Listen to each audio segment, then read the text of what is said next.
special report at the Civic Media World Headquarters in Madison. I'm Todd Allbaugh. We're breaking in before our regular show to bring you some breaking news right now out of the state of Florida.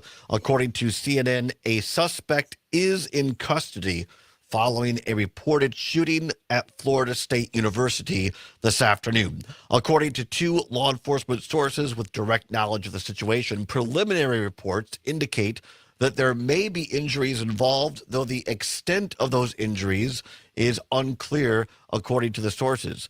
Quote, an active shooter has been reported in the area of the student union, unquote. The university said in a post on X, formerly known as Twitter.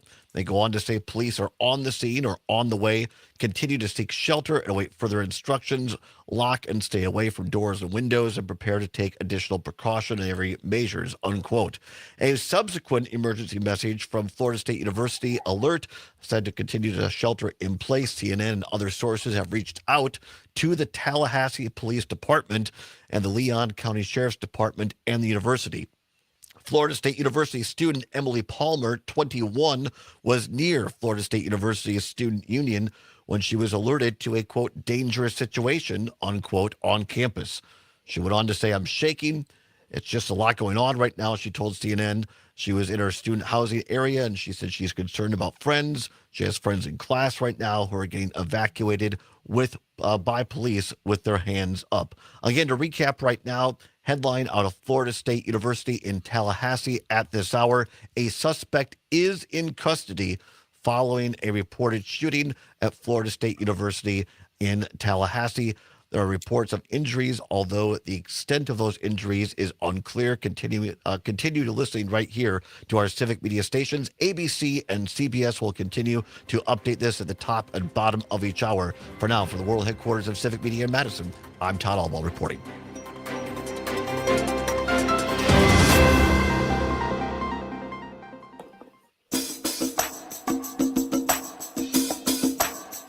Live from the Civic Media World Headquarters in Madison, Wisconsin, it's the Todd Allbaugh Show.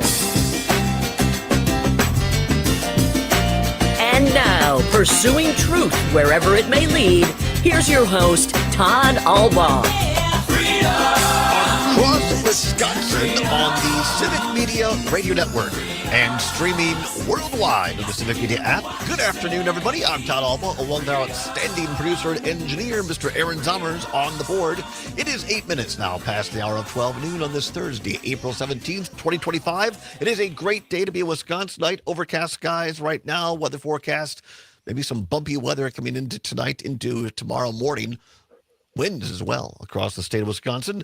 Continue to listen to us as our great weather team will update it. And of course, we have that breaking news story. An apparent, once again, shooting at a university, this time at Florida State University in Tallahassee. We'll continue to update that throughout the show as details become more evident. But Mr. Zommers, a big show today. Looking forward to a lot of our guests. Big show today, indeed. And I noticed you were wearing a Packers polo there. Go Pack Go. Absolutely. Got the Packer polo on today. Going to talk a little Packers. And a little bit later this hour, State Senator Sarah Kieski, who represents South Central and Southwest Wisconsin in the state Senate, will be here talking about housing reform.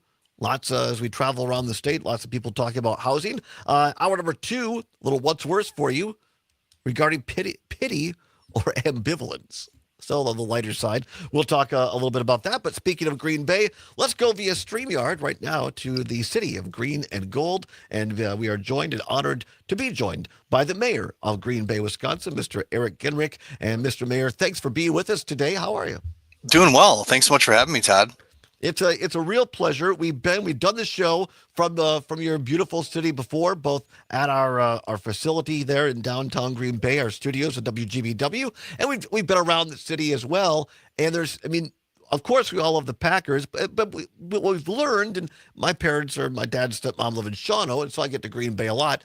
There's also so much more. It's not just the Packers. There's history, there's leisure, there's industry. It's just a great city and part of what makes Wisconsin great. Absolutely. I would not disagree with anything you said there. Obviously, as some of your listeners might know, Green Bay was designated as the #1 community to live in just a couple years back, and that's always been my opinion. But it's kind of nice to have somebody like U.S. News and World Report validate that for you. But yeah, Green Bay is a great place. I'm very fortunate, obviously, to be the mayor, but also just to be born and raised here. Spent the bulk of my life here. Went down to Madison to go to school and worked down there for a bit, but otherwise, have been in Green Bay, and yeah, we've got a lot to offer in addition to the Green Bay Packers. We've got one of the oldest municipally owned amusement parks in the country, Bay Beach. A lot of folks are familiar. My joke is the happiest place on earth is not that swamp down in Florida. It's actually in Green Bay, Right. especially for a budget conscious family. I mean, you can still put your kids on a ride for a quarter here in the city. So it's just an amazing place. We've got a roller coaster and a bunch of other rides as well, but a wildlife sanctuary, in close proximity to our amusement park, and an amazing botanical garden on the west side. A really vibrant downtown. One of the largest farmers markets happens on Wednesday evenings here in Green Bay. I think there's a little bit of a debate between which one's bigger, the Madisons or the Green Bays, but we have a lot of fun at the farmers markets here in town, and yeah, there's just a lot of, I think, good momentum here within the community with respect to development and other things, and obviously a lot of excitement here with the draft just around the corner. So much to talk about in Green Bay, Mr. Mayor. Before we get into all those things, tell folks just a little bit about yourself for those people listening across the state of Wisconsin that might not have heard of you or your story. You said you grew up in Green Bay, went to school here in Madison, but anything else people should know, kind of your service to community, and then how you ended up being the mayor of Green Bay? Yeah, like I said, born and raised in Green Bay, went down to Madison to go to school, which is really where I developed an interest in politics. Worked for Senator Hansen for quite a while. So I think you and I, Todd, might have overlapped a little bit as Yeah, I worked for Dale staffers. Schultz. Yeah, when you were Yes. with Senator Hansen. Yeah. Yeah. So I Great guy, started by the way. working. Yeah, fantastic guy, and actually just talked to him yesterday. He's doing really well. But yeah, started working for Dave back in 2001, which is really where I kind of began the career in politics. So did that for a stretch, then moved back to our hometown. My wife, also from Green Bay, she's a school teacher here locally in Green Bay Public Schools. But she and I moved back. In that time, got a master's degree in library science, which is maybe the most unique thing about me, being a librarian and a politician. You don't see that too often.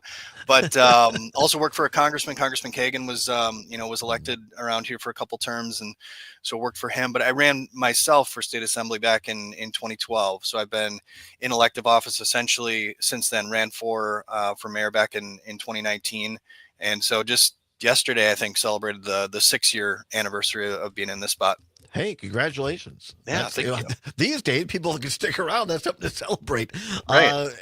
Well, appreciate making time for our show. Lots to get to and talk about. I want to just bring folks aware, make people aware. We have Dan Schaefer for the Recombobulation area on this show frequently. Of course, he's our political editor here at Civic Media as well. But you have a guest column entitled "Where the Democratic Party Should Go From Here." People can read it by going to www.therecombobulationarea.news. I read through it. I was impressed. It's meaty. There's a lot there. But I think one of my big takeaways, Mr. Mayor, and you can talk about this however you want. As a former Republican who left the party in 2011, what I got out of it, one of the things that really impressed me, you seem to have a very pragmatic take on this, much the same as U.S. Senator Brian Schatz of Hawaii, who, I think he has one of the great quotes the last 3 months. He said, Democrats just need to start talking like normal people. And I think you make an argument here for working people, and I don't think you can get elected being mayor of Green Bay on either side of the fence without just being normal, quote unquote, and standing up for working people. Yeah, I think that's well said. I mean, my original title for the piece was based on the bumper sticker that I reference here, which is, we the people are pissed. Mm-hmm. And I think, part of the issue and part of the failing among Democrats is an inability to channel that frustration and that indignation, and to really express to people that, we're not happy about things either, right? Mm-hmm. There's a lot of good reason to be upset with how government has functioned or dysfunctioned. But there's a lot to be upset about with the way that, corporate America has behaved, and the frustrations associated with navigating any kind of bureaucracy, whether it be with your cable bill or whatever the situation is. I mean, there's a lot of reason for people to be upset with the status quo. And I think there's been, a real inability or unwillingness to express that. One of the things that I think Bill Clinton was famous for was kind of like feeling people's pain, right? Yeah, And yeah. and I think we've got to be able to feel the fact that people are upset. And to your point, just respond really practically. And we've got a lot to work on within the city of Green Bay, the city government, constantly figuring out how we can improve services and speed things up, especially when we're talking about bringing big developments to town, whether they might be, in manufacturing or some other business or in the housing sector. So, plenty of stuff to work on here, but there's a ton to work on at the state and federal levels as well. And I think we haven't had enough people expressing the fact that, we want to get stuff done. We want to do better. And there's plenty to be upset about, but we're in this together to figure it out and improve people's lives. People can read all of this at www.therecombobulationarea.news. A guest column by Mayor Genrich there on the recombobulation area. I want to read just a couple of sentences and have you expand on this, Mr. Mayor. He writes in this piece, the recombobulation area, quote, genuinely decent people are frustrated by illegal immigration and are bewildered by rapidly shifting gender identity norms. But we cannot allow extremist politicians to weaponize these sentiments to dangerous ends, nor should we respond with anything but absolute opposition to the latest iteration of trickle-down tax policy that will lead to massive cuts in healthcare programs, Social Security, exploding deficits, or a bit of both. And then finally, you often kind of your maxim of support people, not systems, be indignant of injustice, and act boldly. I don't know, but that sounds like a winner to me, Mr. Mayor. Well, thanks. Yeah, I appreciate that. I mean, to me, I think, on some of those topics, just to kind of go through them a little bit, And we got about a minute left, and we'll come back and finish up. But go ahead. Sure. Yeah. I mean, with illegal immigration, I think, generally speaking, especially in Green Bay, people want others to follow the rules and do good by themselves and their families and the community. There's frustration when people think that the system is being abused, especially when the economy is not working to their benefit. And so those social issues, are going to be issues that come up. But we can't allow them to be weaponized and allowed to kind of bait and switch and put through an agenda that's not in the interest of working people. Green Bay Mayor Eric Genrich. Genrich is our guest. I knew I'd do that. It's back after this. I apologize. I have it written down in my card, Genrich. Oh, that's all right. No, people do that all the time. Not a problem. I will come back, just let you finish up whatever you want to say on that part of it there, and then we'll move on to big issues in Green Bay and finish up on the draft. Sounds good. And mind-blowing designs are here for you to enjoy. Madison's favorite for glass gifts and vape. Ignite Glass and Gifts. Monona Drive, Williamson Street, and O'Dana Road. Plus IgniteGlassandGifts.com. Do your eyes a favor and see this stuff. You're listening to the American Democracy Minute, keeping your government by and for the people. While corrosive democracy news from Washington continued this week, state news ranged from good in Delaware and Mississippi, mixed in North Carolina and Pennsylvania, to downright ugly in New What Hampshire. years were you with Voting Dale, Rights Todd? Now reports the Delaware Senate advanced. I'm laughing because I did 5 different stints at Dale. Oh, did you really? Okay. Dale used to call me the absentee voting. Jeez, I can't Legislative say it. versions of both bills passed last year. the manager of the Yankees that Steinbrenner always used to fire, Billy Martin, right? Oh, sure. Yeah. He used to call me the Billy Martin of the Schultz office, but he'd say, "But I never fired him." Right. My last stint with him was his last term from 11 to 14. Okay. And then, so my first internship while I was still at Platteville was in the summer of 92. Then I worked for him again from 94 to 95. Then I left to Klug's office. Then after Klug's office, I came back and did a stint like 2001 for like a couple of years. And then one more while he was majority leader in, Okay. yeah. Got it. Yeah, I was like I was 06 to 07 or something. I was 01 to 08 with Dave, Okay. part-time for All that right. first year. Yeah. But yeah, so we definitely overlapped a little bit there. Here we go. Yep, 10 seconds.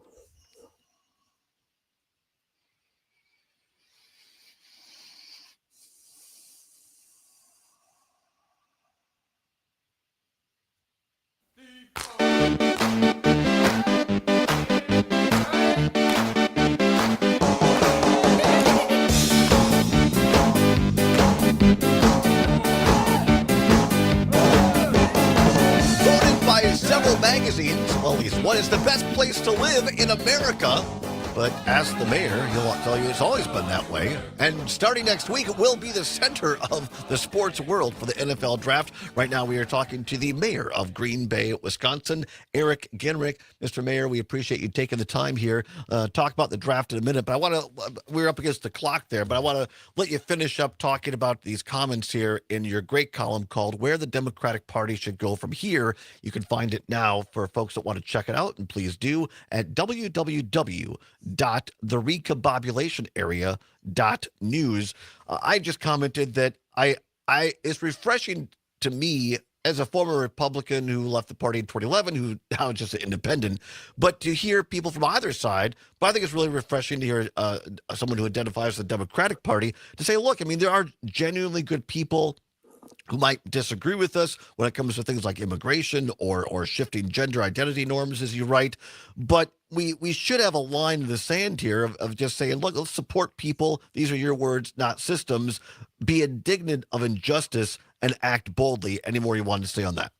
Yeah, I mean, I think, a little bit later in the column, I kind of talk about, some of the things that have been directed towards education at the federal level. Obviously, taking a wrecking ball to the entirety of the department is a disastrous move and a really radical step by the Trump administration.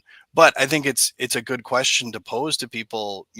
What value has the department offered to teachers or kids in the classrooms? Pose that question to Wisconsin teachers or to Wisconsin kids, and I don't know that you're going to get a great answer necessarily, right? So there are real reforms I think that you could put in place to streamline things, to make sure that there's more money that's going to our classrooms to support our teachers, to support our kids. And I don't think, especially in recent years, as many Democrats as are necessary have been talking about how we actually move the ball forward on an issue like that, just to pick one. And so I think, especially in this situation, and sometimes it's very called for just to simply oppose what's being proposed, what's coming out of Washington. But I think we got to take a beat to say, hey, do we really want to be the party of the status quo? Is that really, what is called for? And, something that that is kind of in my political history, my political past, is I was one of the very few elected Democrats back in 2016 to support Bernie Sanders when he ran for president. One of two state elected officials at that time before the primary to support him. And it was not to say that, he was a perfect candidate or Secretary Clinton was a terrible one. But to me, it was really clear that Bernie Sanders was kind of skating towards where the puck was going to be. Right, that he was really channeling frustrations in a left populist way that could compete with somebody like Donald Trump and take us in a much more positive direction. I don't mean to cut you off, but I do want to spend at least a couple minutes on the draft here. But just if you could, because I think that's very interesting, because Bernie and AOC are getting these big crowds right now at their rallies, even in red states right now. They were in Wisconsin here a little while back and did well. Elon Musk was in your city, Green Bay, spent $20 million and still came up short in who he was supporting, Brad Schimmel, on the Supreme Court race. What do you make of these rallies from Bernie and AOC? How does that play in Green Bay, Wisconsin? Yeah, I mean, I think it's really been pretty impressive to see the number of people that are turning out for these rallies, especially in places like Utah, and I think Montana just recently, had a really sizable rally. I mean, this is the kind of thing that people are really hungry for. And it's not to say that, that every single thing that's being offered by Sanders or AOC, is going to be agreed to by working class people in Green Bay or across the state of Wisconsin or many other places. But what they really have going for them, and what we have to channel kind of irrespective of where you fall in the spectrum of Democratic politics or independent politics, is this anti-system mentality.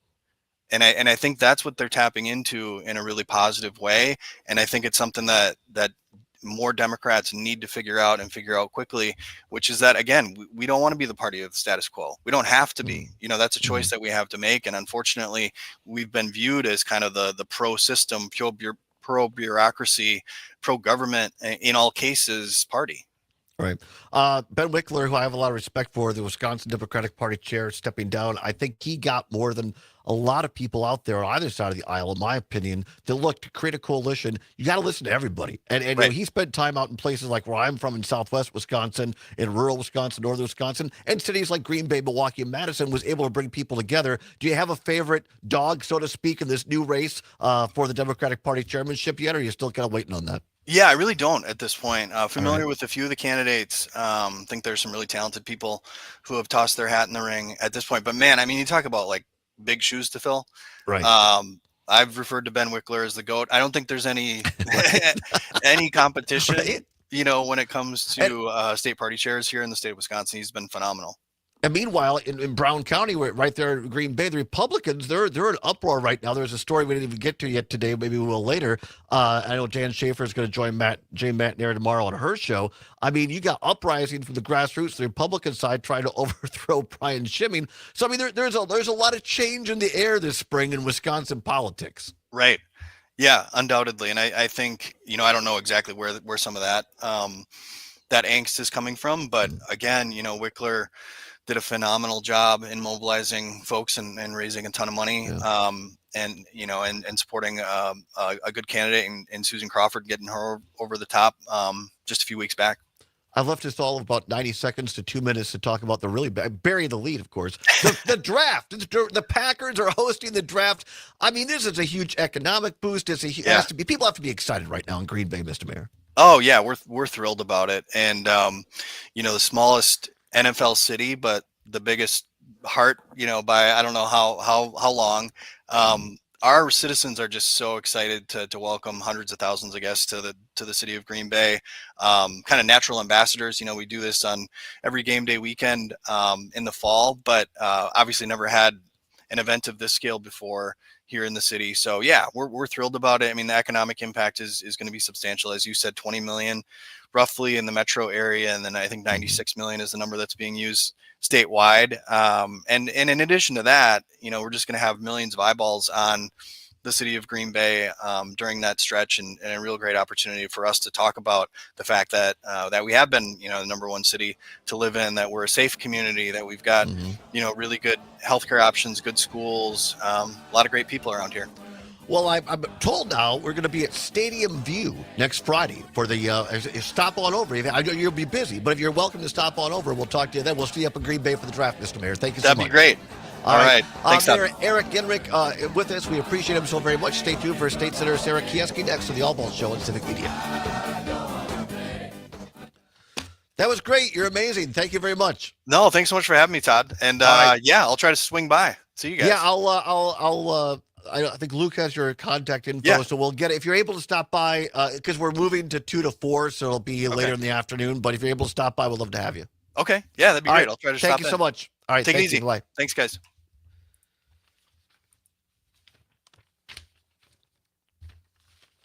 Catching up with Jim Adamski of Adamski Sugar Bush up in Anago, Wisconsin. He gives us an end-of-season update. Our business kind of runs year-round. We're bottling and packaging syrup on a pretty much a weekly basis. Like I say, we work year-round. It's not just kind of production and over with. As we get into late summer, early fall, we start to do our fall maintenance, go through all of our tubing that's in the woods, check it for animal damage and stuff like that, or animals that would have gotten chewed through the tubing. And then, once we get a little farther along, Senator Kieski, hello. Hello, how are you? I'm doing well. Yourself? Good. I am just looking for my glasses here. So I can see my buttons. Oh, yes, thank you. Got an official bill. Oh, okay. Gotcha. Thank you. Okay, I think I'm ready. Hey, Senator, how are you doing? I'm good. I'm good. Thanks. How are you? I'm doing well. Thanks for being so generous with your time. We'll make sure we get you out of here by 10 till to give you time for your next appointment. So, Alrighty. Yes, I do have an appointment at 1. You're right. all right. Well, that's how I was told. So I'm just trying to follow protocol. I have to look at the calendar myself because they just tell me where to be and who to talk to. So yeah. I know how that goes. All right, cool. We'll start out with the assembly bill here on housing, and then maybe just touch on. I know you're co-sponsor of the naming the Tom Deal Memorial Highway. I think that's important too. So maybe touch on that a little bit too. And is there anything else you want to specifically make sure we get to today? Not necessarily. I guess. No, that's Okay. good. I think. I think there was also Kylie mentioned something about a hedge fund bill as well. Oh, I thought that's what we were talking about when That's you the said. housing. Yeah. Oh, the that's housing. my bad. Yeah, that's the Senate. That's a Senate bill right Yeah. now. That's my bad. I was thinking That's of fine. something different. It's all No, good. No worries. Always safe than sorry. So yeah, the hedge fund bill. Mhm. I will have a listening session on Monday in Lodi. Oh, great. Want to talk Okay. about that? Yep. And not this Yep. coming Monday. It's the following Monday. Okay. So it's let me see. It's the 28th. So we can talk about that. I've been all over the district this week, but I don't know that we want Cool. to. Whatever Yeah. we want Yeah, to yeah. talk about. I'll try to. I don't know. Sounds great. Yeah.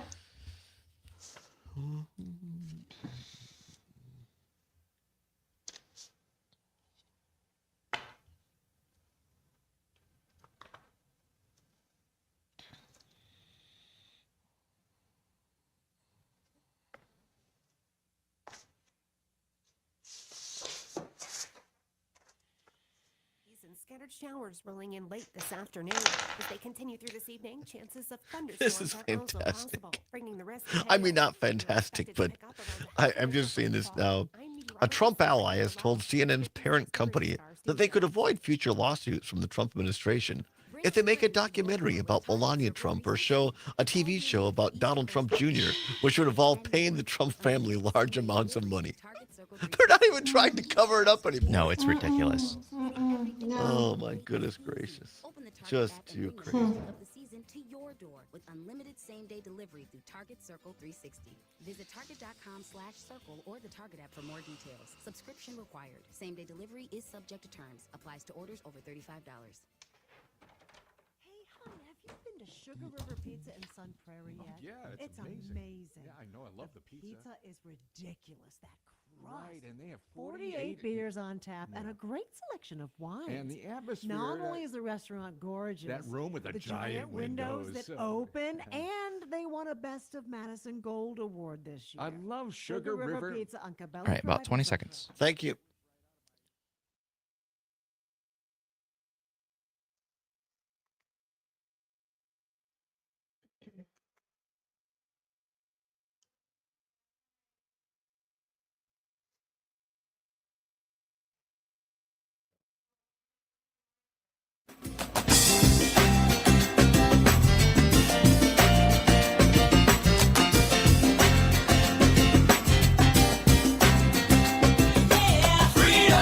Pursuing truth wherever it may lead and having fun doing it. Welcome back to the Todd Allbaugh Show on the Civic Media Radio Network. It is now 34 minutes past the hour of 12 noon on this Thursday, April 17th, 2025. Zommers on the board. Many thanks to Green Bay Mayor Eric Genrich for being our guest last half hour. Cannot wait to get up there next Friday for the draft. And very excited for our next guest as well from a part of the state that I'm familiar with, South Central and Southwest Wisconsin. She is the new freshman state senator for that area. We welcome her back to the program. Sarah Kieski joining us from her office here in Madison via StreamYard. Senator Kieski, thanks for coming back. How are you? Oh my gosh, I'm doing great. Thank you. Thanks for having me back. Well, it's great to catch up with you once again. You've been in office now for a little while, and I understand that you've 3 whole months. 3 whole months. And look at this, only 3 months onto the job, and you're doing something that seems foreign, at least to some elected officials these days, holding office hours and going out and actually meeting folks. I understand you've been on the road around your district a lot this week. Tell folks a little bit about that and what you're hearing from your constituents in South Central and Southwest Wisconsin. Sure. So I've had 5 listening sessions, and that's been in April, and a bit in March. So I'll talk about that a little bit, and then this week, I've been in Reedsburg and Richland Center and Plain and Poynette, Portage, and I'm going to be in Lodi the 28th of this month. So 28th, on right. Monday. Yeah, Monday. And so, yeah, just trying to really listen to the voters, our constituents, about their concerns. This week, I've been in Adams Friendship. I was doing a school reality day. I helped them, volunteered at that, which was really like an experiential thing, teaching them financial literacy. So that was really fun. Wow. I was in Sauk Prairie, their school district yesterday. They were doing, teaching the kids about manufacturing, and then trying to show them all the different nuances to manufacturing, not just being on the assembly line, but also having people that are doing the inspections, people that are doing the accounting, people that are doing the marketing, and just showing like kind of the vast array of options for that. So just really fun things. I've also been to Common Threads today, which is providing services for constituents that have neurodivergence. I was at Pathways yesterday in Baraboo, learning about their homeless shelter. So just really like finding out all these beautiful things that are happening in the district, and just so proud of the people that are doing all these programs. So it's been really wonderful to be able to be out there. Well, I admire you that taking the time to go out there and actually hold real office hours and to meet with your constituents. There are so many, as we know, great stories about what makes Wisconsin great. What are the concerns that you're hearing as you just have lunch on main streets or whatnot, or you're talking with people at office hours? What are the top 1 or 2 concerns right now you're hearing from people in Wisconsin? Yeah, prices and uncertainty. I would say those are the 2 things. Uncertainty has been really a really major like cloud over everything. People are seeking just some clarity about, do you know what's going to be happening at the federal level, so that we can understand what's going to be happening to us here in our backyards? Do you know what's happening with Medicaid? Do you know anything about Social Security? I hear that they're closing the Department of Education. How's that going to affect our schools? Do you know Meals on Wheels for ADRC, if they're going to do something with the funding from the national level? So everybody's really just kind of pins on needles, honestly, just kind of, I don't know how my life is going to change, and I'm really concerned because it sounds like everything is kind of maybe touched in some way. And then the prices, I'm concerned about prices of childcare and housing and food, and then seeing tariffs be talked about in the news, and just going, well, how's that going to affect me? And I hear maybe the farmers aren't going to be able to sell some of their product, and how will that affect the prices in the grocery store? And so really people are understanding that there's a big web here, and there's impact on really everyone in different ways, but no one's probably going to be unaffected. And people are trying to figure out, well, how do I plan for that? And the reality is, much of the time, I have to say, I don't know yet. Most people don't know. And everybody I ask that's above me and has a higher pay grade and more information, from everybody from Mark Pocan to Tammy Baldwin, when I meet with them, I ask them what they know, and honestly, they're doing their best to advocate for their constituents too, but there's a lot of just unknown. We are talking to State Senator Sarah Kieski, who represents the 14th District in the Wisconsin State Senate in South Central and Southwest Wisconsin. Senator Kieski, I know one of the things that you have been trying to provide some relief, or maybe protection is a better word, is this new bill in the State Senate and State Assembly, I guess as a Senate bill, dealing with prohibiting hedge funds from acquiring single-family homes in the state. That sounds complicated to me, but I think at the end of the day, one of the things that we hear about, I know you have as you travel around the district, people are just very concerned about the cost of housing, whether it's how much we're paying for rent, how much, we're able to, younger people, can they ever afford to buy a home? And there's something that people don't know. I think they're making that uncertainty worse, and you're offering a piece of legislation to address that. Tell us about it, please. Sure. So, yeah, so housing is a big concern, and prices of housing and or rentals has been a major issue that I've heard about. I also have 6 kids, and they're ultimately, hopefully, going to be able to be homeowners someday because we know that's how we build wealth, or at least a way. And right now, the possibilities of that are growing more and more limited. So hedge funds, for most people probably know, but I'll just share, hedge funds are basically organizations that pool together really wealthy people. So they have all this wealth pooled together, and then they can make major investments in things. And then their risk is kind of more limited. And so we're saying hedge funds, we're asking to prohibit them from buying single family homes in the state of Wisconsin. Now, this isn't widespread yet, but we're really trying to make sure that it doesn't become widespread. We're seeing it in Milwaukee area in particular. And what we're learning is that these hedge funds are oftentimes buying them and then either turning them into rentals, which then helps them determine, or they can determine then rental prices, which oftentimes then go up, or they sit on them. So they're not usable for families to buy. They sit on them until the housing market changes, and then they can, make a income, a profit on it, and or turning them into like Airbnbs. And so really then taking away the opportunity for people to become homeowners, and again, help with our families build their economic wealth, and have the stabilization of economies in the local area. Because if we have families there long term, that is a stabilizing force for like schools, etc. And so really just trying to help make this opportunity more available versus some of these things that are helping to restrict it. Yeah, I think this is really interesting. I hadn't heard about it. That's interesting news about this starting to happen in Milwaukee, because I've heard about it at a larger scale, places like Las Vegas or Phoenix, Arizona, or out in LA. And again, to your point for our listeners, we're not talking about a couple of neighbors that say, hey, let's buy 1 or 2 houses and have an Airbnb business. You're talking about multi-millionaire, billionaires coming in and saying, we're going to buy up every house in the Dells that's available, and nobody's gonna be able to afford these things, and then we're gonna jack up the prices, and it really is destroying communities. Yeah, I mean, if you recognize that they can come in, they don't even have to necessarily sight unseen, right? And right away they can offer higher than asking price. I mean, and so they have an unfair advantage, and it creates a bit of a monopolistic practice potentially. And so we're just trying to protect our communities. I have a lot of small communities in my district, and I want to just make sure that there's something like this so that it just can't become a big problem versus having to address it after the fact.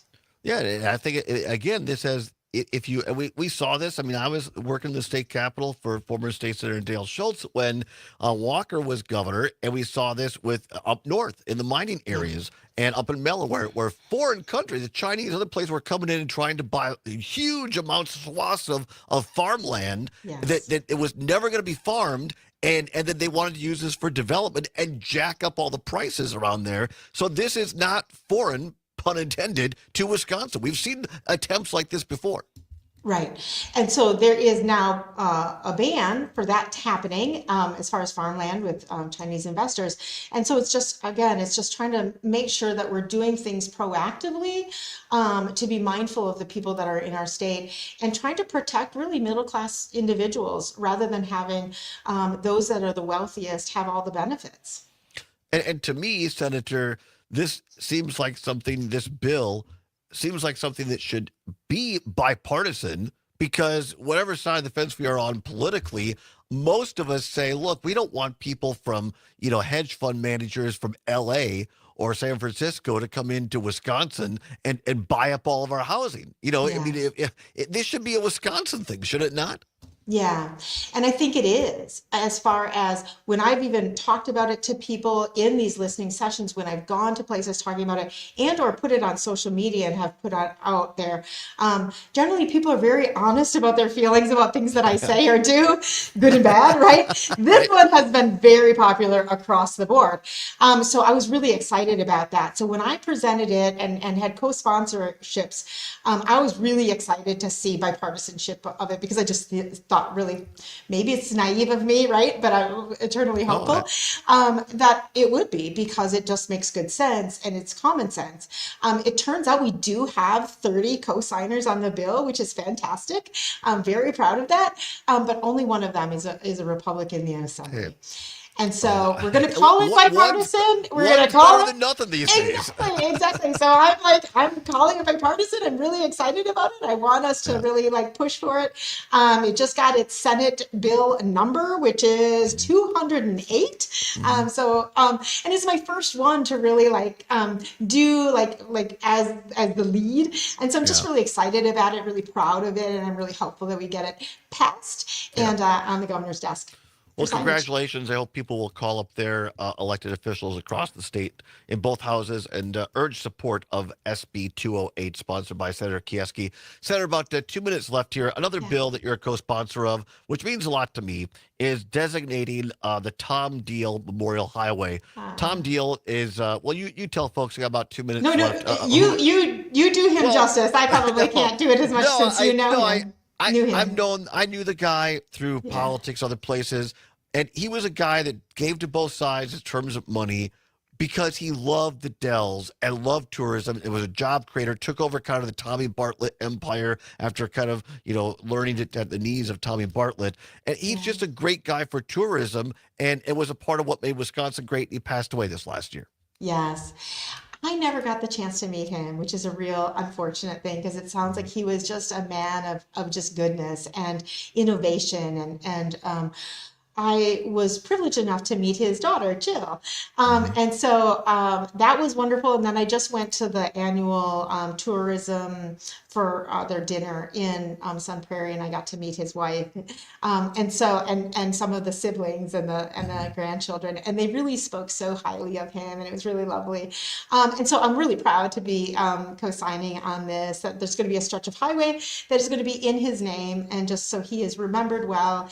And we just do, a great act of making sure those that have served our community in different ways really are acknowledged and recognized.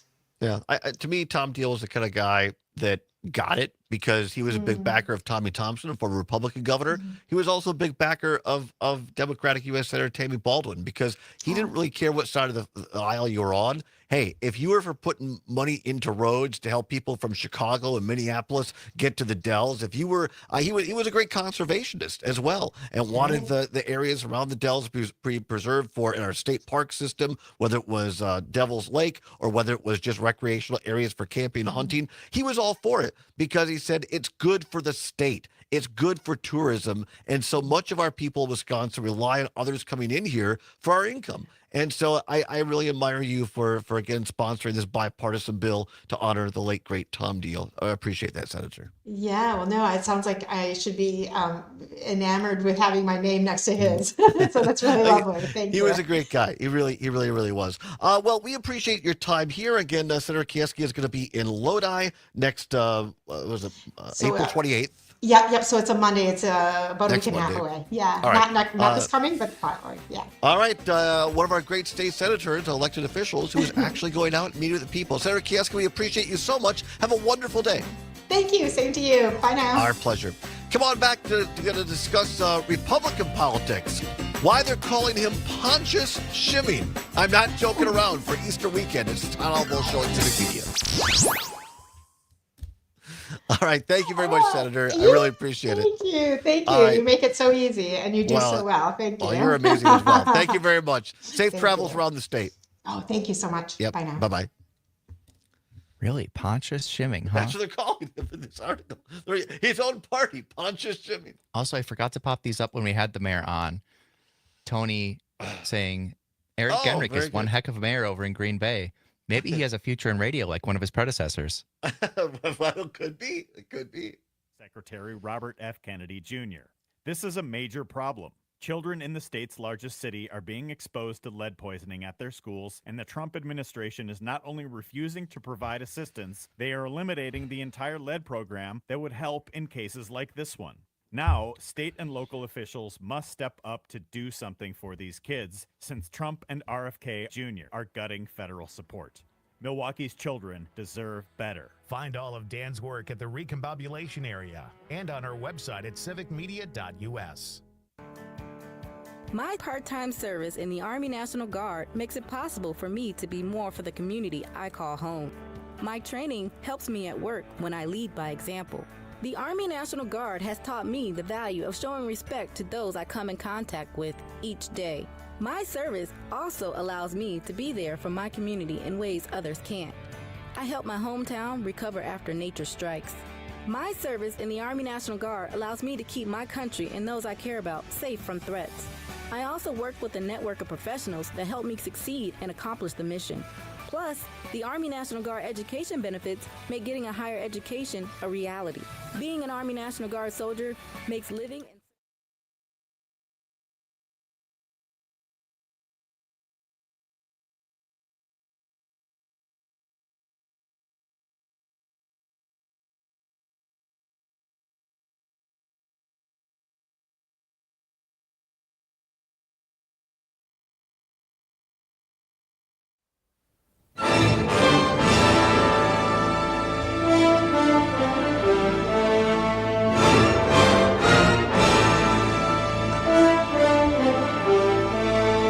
Welcome back to the Todd Allbaugh Show on the Civic Media Radio Network. It is 9 minutes before the hour of 1 o'clock on Thursday, April 17th. Very dramatic music, Summers, to come back in with. It's the overture from Ben-Hur, the Charlton Heston movie that features a certain character, Pontius Pilate. Pontius Pilate. Yes, indeed. Welcome back. First of all, many thanks to State Senator Sarah Kieski. How about that? Absolutely. She's out there. She's fantastic and getting it done, holding office hours, and always happy to hear the updates. And very important bill she's got on this housing thing, keeping these hedge funds out of Wisconsin, because it really can create havoc in local housing markets. But yes, Zommers is right. We're going to talk about. So this is real. Is it Joe Gaglianone? No, it's Joe Giagani. I don't know how to say his name. A conservative radio host in the 8th Congressional District up there around Green Bay is railing against the Republican Party chair of Wisconsin, our old friend, Brian the Shim Sham Shimming Man. I don't know why this is so funny to me. I guess because I came up to the Republican Party. Of course, I left in 2011. I know Brian Shimming well. And again, he's a great guy to have a Diet Coke with on the Edgewater Pier. You understand? He'll make you laugh. He's a funny guy. But he's kind of let himself be co-opted into the MAGA movement here, leading the Wisconsin Republican Party. Well, Brian has not done real well, or at least the party hasn't lately in elections. Brad Schimmel lost to Susan Crawford in the Supreme Court race. Of course, Schimmel backed by the Wisconsin Republican Party. Tammy Baldwin got reelected. So lately, and they Republicans lost seats in the state legislature this last go around. So some of the grassroots Republican Party of Wisconsin are getting upset at Brian Shimming, saying he's not MAGA enough, basically. Not defending Donald Trump enough. So now conservative radio up in Green Bay has labeled Brian Shimming, quote, Pontius Shimming, a reference to the Roman governor who ordered the crucifixion of Jesus. The guy says, quote, here in the state of Wisconsin, I have county leaders who are being crucified under Pontius Shimming because he wouldn't speak up. He wouldn't stand up. Now, he didn't actively try to axe these people, but nor did he do anything to try to stop it. I just think it's amusing that here, and again, Brian Shimming's been around forever. We were roughly, I think Shimming might be 5 or 6 years older than me. But he was a Tommy T, worked for Tommy Thompson in the administration, a mainstream Republican guy. and he kind of worked his way up in party leadership. Now, Brian Schimming is always up for anything that helps Brian Schimming, as a lot of these state party leaders are. But, he's not, I wouldn't call himself personally way out there. He's just a survivor. He knows how to hunker and survive. But now some of these more really right-wing MAGA people in the state Republican Party, particularly in Green Bay, are not happy with Brian Schimming. And even the Milwaukee Party is, and in Republican Party, the way it works in Republican Party politics, much of the decisions get made at the state convention vis-a-vis Milwaukee County, because guess what? They have the largest contingent in their state delegation. So when it comes to votes on the floor at the state convention, boy, if you don't have Milwaukee County on your side, you better have a lot of other people. And so the state party convention for the Republicans is coming up next month. And now the state party has passed internal, I'll call it legislation, which allows the state party to remove leadership people at the county and congressional level if they are found in violation of, quote unquote, the party's mission. So here you've got Schimming and the internal party guys and gals saying we can't have any of this dissension. And so they passed internal bylaws in which they could kick out a county party chair or a congressional, the congressional districts, and there's a chair of that district as well. Basically, if we don't like what you're saying. So they're trying to quell the rebellion within the Wisconsin Republican Party.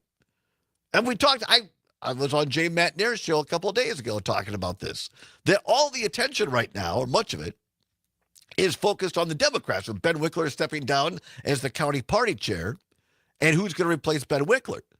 But don't sleep on the undercard here. There could be strife, consternation, gnashing of teeth at this year's state Republican convention next. I wonder if they'll let Trigby and I in this year, Zommers. One can only hope. Because it could be a WWE spectacle. It could be a throwdown with Brian Arthur Schimming taking on whoever the MAGA people put up. Ding, ding. Right. Now, wouldn't that be an event to commentate with your prior broadcast partner, Kevin O'Connor? Yes, it would be absolutely fantastic to host that. So I'm obviously a little amused by all of this, because normally everything is cut and dried over there at RPW. There is not a lot of dissension allowed. But here now, some folks in Green Bay and Milwaukee are rising up, kind of like Yertle the Turtle in the Dr. Seuss book, a little turtle named Max. And Yertle the Turtle, i.e. Brian Schimming, or a.k.a. Pontius Schimming, is saying, no, we will not allow dissension. So we'll see. Because there's a governor's race coming up. Republicans, and there's a lot of rumors that Scott Walker is trying to make a comeback, that Rebecca Clayfish is taking another look at it. We talked about this no-name guy, the billionaire that wants to be governor. So we'll see. It is Easter weekend, and Pontius Schimming is in the news. Back with hour 2 after this, including what's worse. It's the Todd Allbaugh Show on the Civic Media Radio Network.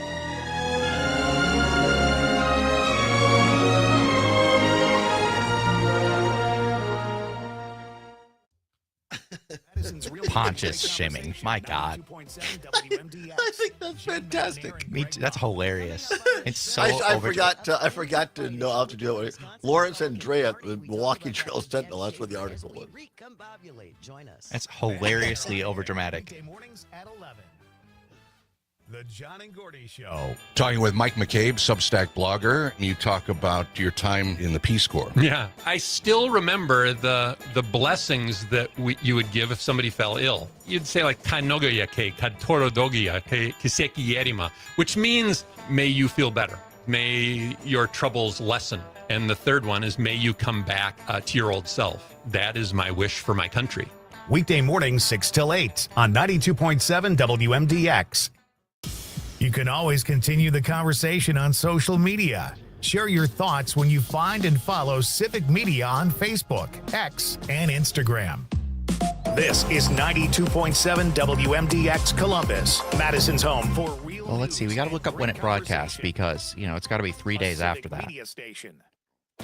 This is a special report from ABC News. I'm Michelle Franzen. Police, along with the FBI, responding to an active shooter at a Florida State University in Tallahassee campus. Multiple sources tell ABC News preliminary information is that at least 4 people have been injured and say a suspect is in custody, but are still searching for possible additional shooters. The campus issuing an emergency alert telling people to shelter in place. ABC's Aaron Katursky has more. They are undoubtedly going from building to building, checking on different people, different students, seeing if the shooter ran, where he or she may have gone. So there's still investigative work to do in addition to recovering whatever shell casings there may be on the ground. And so they want to keep the foot traffic down. One student who's outside the shelter zone place says she feels for everyone. I just hope everyone's okay, and I hope that we can just do better precautions so this doesn't happen again. This is ABC News. Enjoying this local program? Find the complete Civic Media lineup at civicmedia.us or the Civic Media app.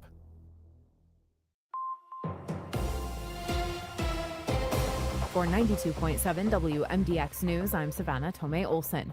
Town halls have been a point of contention for months now. Republicans have held them all over the country and here in Wisconsin, and when they do, they've been met with boos and protesters. Representative Derek Van Orden of Wisconsin's 3rd Congressional District claims these aren't his constituents. He says they're paid agitators. The leader of congressional campaigns at the Republican Party has told GOP legislators to stop hosting them in the first place. There's even a Wisconsin nonprofit stepping in to give people a platform to demand town halls from their lawmakers. Democrat Mark Pocan held a town hall in Monroe last night. He says it's the largest crowd he's ever had. Hundreds of people were there. They were asking about the decisions of the Trump administration and demanding Democrats do more. Pocan said being in your district in person is a basic part of the job. The basic level of your job is going to Washington and representing the values of your constituents. You were gone, Tony said. Pontius Shimming bringing Walker. Those are two things that every member should have to do. And if you don't have town halls, you're kind of missing out on that big part of getting the input from your constituents. The article, I know a lot of people do the article doesn't say what day that was broadcast, though. It's got to be 3 days later. Right. Pocan says he's also been asked to speak at town halls in other states, but he's focusing on his which is, first. as Tony is aware, Meanwhile, exactly the same another thing I person said when you were out of the to room. lead the I'm Democratic repeating Party in myself. Wisconsin. Here's Jimmy Kuska. Joseph Pecky, who teased his campaign following current chair Ben Wickler's announcement that he All right, wasn't running hour again. 2, everybody. Democrats Buckle needed your to build on the seatbelts for momentum of what's the past worse. 6 years with And I don't really care pity, about this one.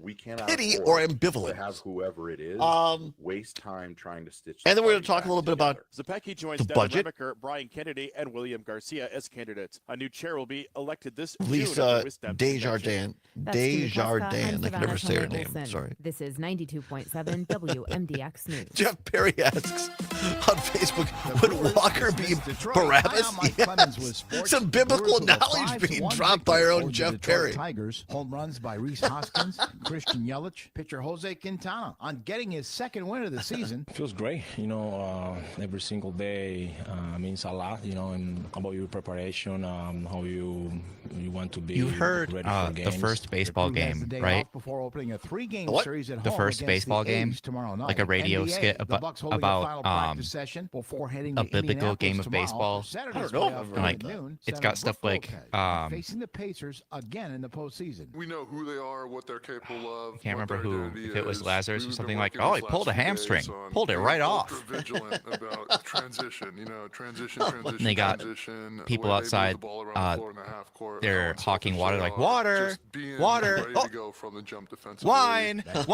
It's just a series, like 6 minutes of Bible jokes with baseball, and it's really funny. Civic Media radio station. Want to hear even I'll have to show more? you later if you have time after the Find show. all It's of really it at funny. civicmedia.us.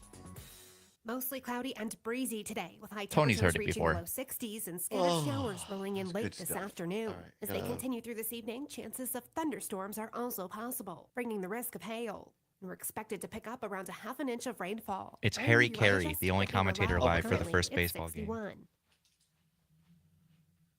This Mother's Day, say I love you with flowers as beautiful as she is. Waterloo Blooms hand arranges fresh, stunning bouquets with care, delivered straight to her door in Waterloo, Madison, and beyond, with same-day delivery available. Order now at waterlooblooms.com. Reviewing the week's legal news with a friend of the court. Well, I'm looking forward to Saturday morning. I haven't missed one. Outstanding, just like being in school. It has been a week in the areas of law and government and the aspiration for justice in America. As always, I am delighted. I am honored that you have chosen to spend some of your weekend time with me in discussion. Amicus, a law review with Jim Santel. Saturday mornings from 9 to 11. Jesus gives Peter the sign for a curveball. He shakes his head no. He denies it. He gives him the sign again. He denies it a second time. Including Spotify, Apple, and Google Podcasts. And we're always streaming on TuneIn. And 20 seconds. Oh, Lordy.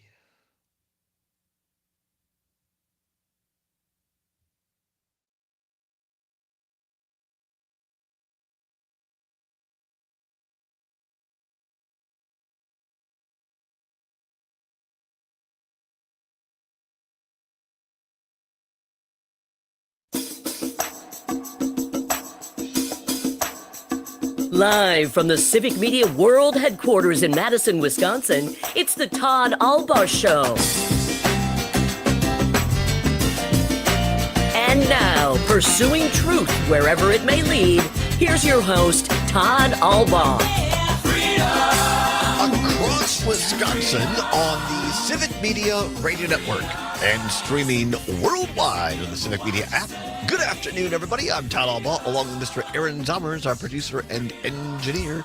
It is 6 past the hour of 1 o'clock. Welcome into hour number 2 of the big program. Thursday, April 17th, 2025. Glad to have you along. And it's a great day to be a Wisconsinite. Overcast skies right now. Maybe some rough weather in parts of Wisconsin overnight. Large hail, some winds possible tonight into early tomorrow morning. So keep it tuned here to Civic Media. We'll update you as that goes along. Then a nicer day, I think, maybe on Saturday. Sunday, for Easter Sunday, looks a bit like a partial washout in parts. So get your Easter egging in early. And the price of eggs, I mean, my goodness. The bunny. Just use the plastic ones. Right, exactly. Can't eat those, though, or die on them. Are you a big, Zommers, you a big deviled egg person? Oh, deviled eggs are delicious. Yeah. Actually, that reminds me, I didn't even think about that. I'm going to my grandma's for Easter, and I forgot that she always makes deviled eggs. And now you've reminded me, I have something else to look forward to, aside from, of course, seeing my grandmother. Oh, sure, absolutely. But no, I enjoy a good deviled egg over the Easter holiday. They're delicious. Looking forward to that. Last night, went down to Milwaukee and saw my friend and old broadcast partner, Kevin O'Connor. Great to see him. We went to the 5 o'clock steakhouse in Milwaukee. You haven't seen each other for 20 years or partner. You got to have a steak and a glass of wine to celebrate. Well, you might as well. Yeah, I think we almost closed the place down. It was about a 3-hour dinner. So that's what I would expect from what I heard when you first talked to each other. Like, there's a lot to talk about. There was. It was really, really fantastic. And I think my takeaway from the evening was this. Don't allow life to get in the way of spending time with people you care about and enjoy. Because that's basically what happened. There was nothing, we didn't defend each other, nothing was wrong. It's just, Kevin actually has a life. And he has a wife and kids, as it turns out. And he's doing great. And, of course, works for University of Wisconsin-Milwaukee, doing all their branding and stuff like that. And so I've been schlepping around up here doing my little thing and things, But then when you take the time to sit down and you really know who your true friends are or the people you care about, because you can let years go by sometimes and you sit down at dinner and it was like it was yesterday. And you could just talk and freely. And that's my takeaway. Here's Todd's advice for the day. If there's a friend or somebody that you care about and you haven't picked up the phone or made a way to reconnect, do that. Because life's too short not to. And many thanks for another great friend of mine, Carrie Pink, for making that happen, because it hadn't been for her setting up that great show we had down at University of Wisconsin-Milwaukee and telling Kevin to be on the show or asking him, who knows how much longer it would have gone. So Kevin may join us soon here on the show. And that will be fantastic. I hope so. Looking forward to that. Coming up this hour, I'm going to talk about the immigration issue of disappearing people and throwing him out of the country has come closer to home. Story today in the Daily Cardinal here at UW-Madison. Federal judge temporarily blocks Trump administration from canceling visa, deporting international UW-Madison student. Going to talk about that a little bit. And also the federal budget, Congress on a recess, Easter recess. But when they get back, a lot to talk about. We'll talk about all of that coming up this hour and take your phone calls as well.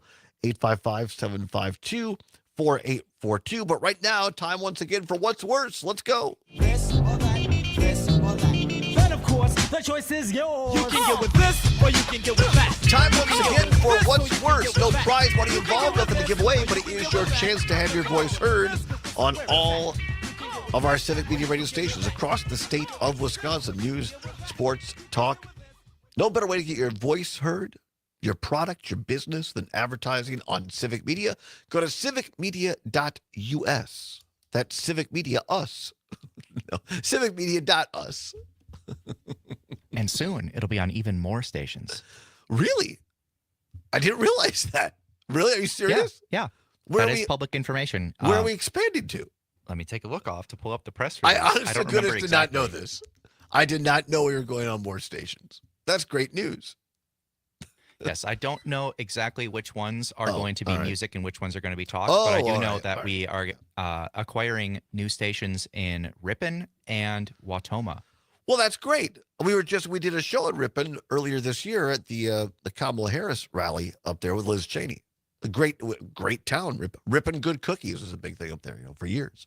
Well, that's great. Ripon's a great town. So see more stations for you to advertise on here at the Civic Media Radio Network. All right. Timely indeed, as Mike Lucas likes to say, because with everything going on in the world, sometimes we feel bad for people. We pity them. And then other times we're like, who cares? Or as my friend Jonathan likes to say, I care, but not enough to do anything about it. I want to make that a segment. I care, but not enough to do anything about it. I'm working on that. All right, today's category, what's worse, pity or ambivalence? Pity or ambivalence? 855-752-4842, 855-752-4842. You can also text us on the Civic Media app. If you don't have it, download it today on your Apple or Android device. Just go to your search bar on your app store or at your app store. Type in Civic, C-I-V-I-C, Media. It'll pop up, cute little CM logo. Click on that.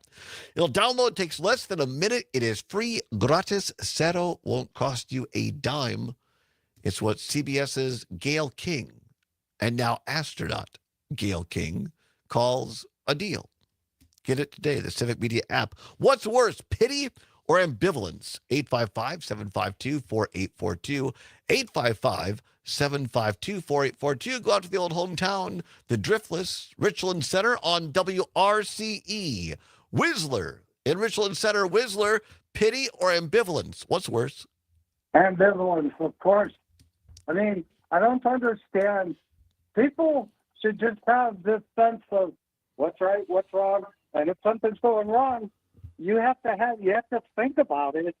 And if you don't think about it and talk about it, then that's what ambivalence is. Mm-hmm. Where pity is, oh gee, that's too bad that happened. Oh well, Right. I'm not really sure, Todd, but that's kind of the way I look at it. All right. I appreciate that. Very, very good, Whistler. I appreciate that. Thank you very much for listening up there on WRCE. 855-752-4842.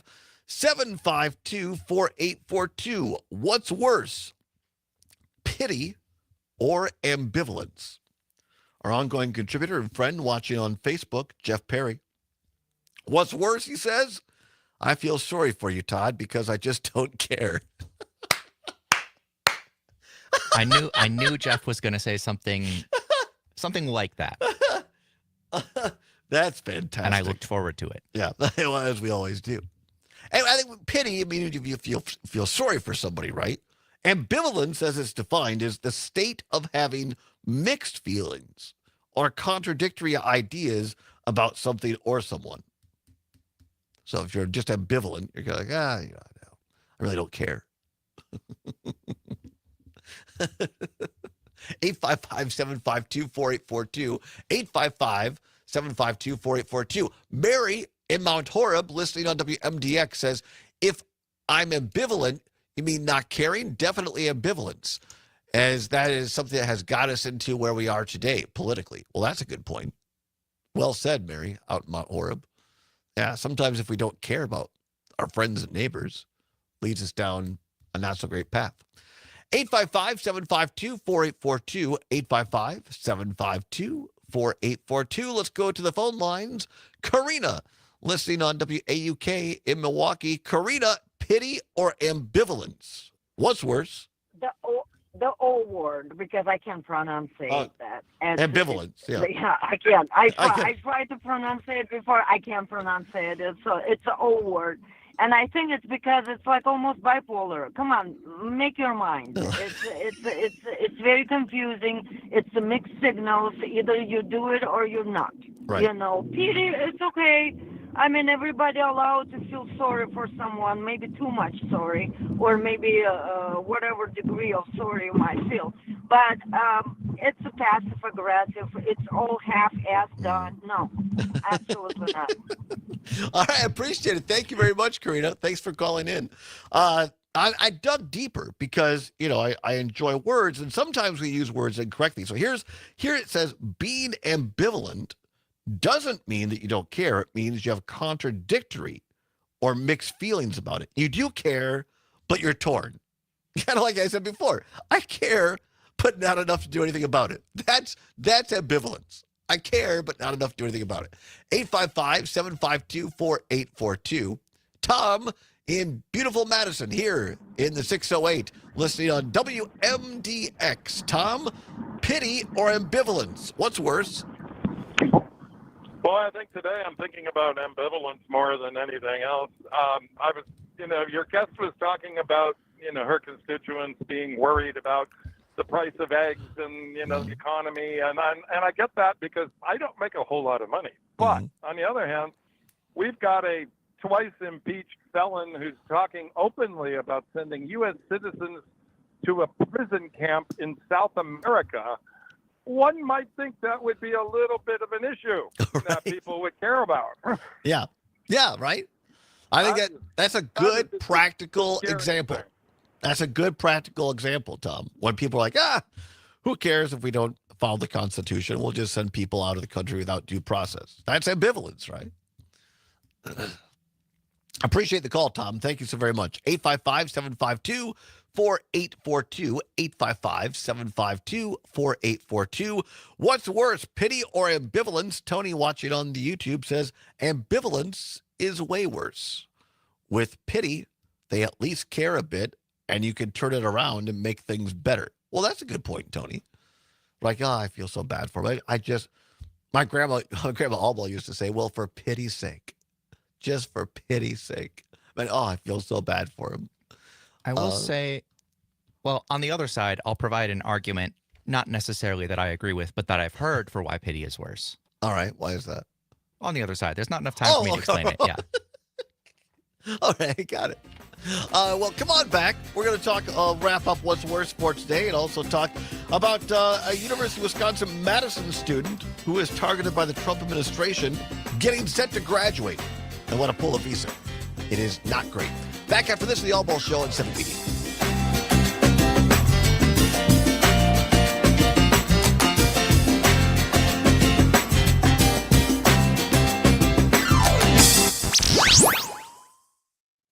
Madison's real news and great conversation. 92.7 WMDX.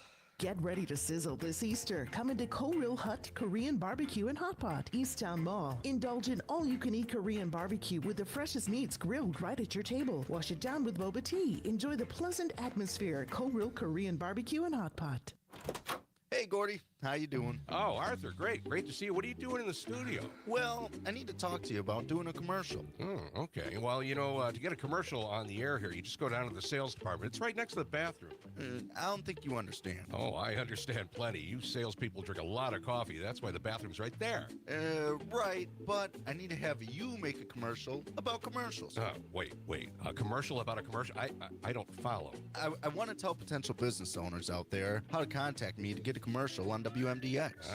Okay, I get it. Okay, let's come up with something. Let's see. Business folks can contact you directly, right? Yeah. Okay, Yeah. what's the email, huh?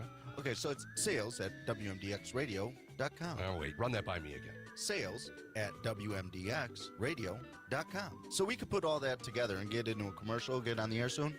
Arthur, my friend, I think we just did. Advertise on WMDX Radio. Email Arthur, sales@WMDXradio.com.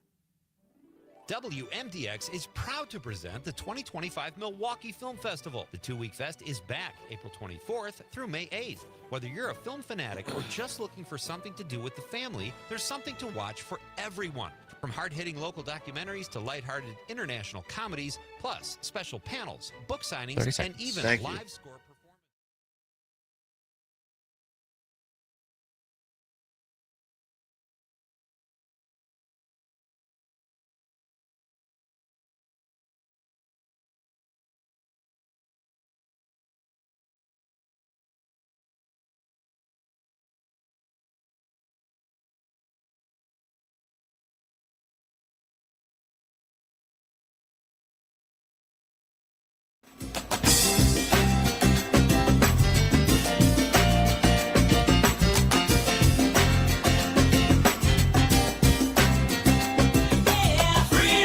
Pursuing truth wherever it may lead and having fun doing it. Welcome back to the Todd Allbaugh Show on the Civic Media Radio Network. 21 now past the hour, 1 o'clock. Zomer's on the board.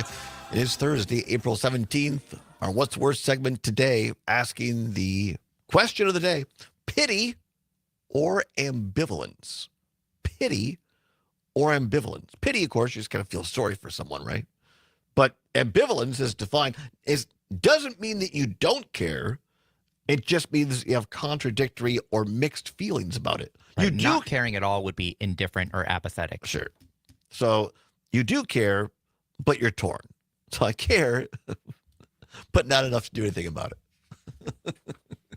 I love that phrase. I don't know why. 855-755 or 855-752 4842, 855-752-4842, or you can text us on the Civic Media app on your Apple or Android device. It's a great little app.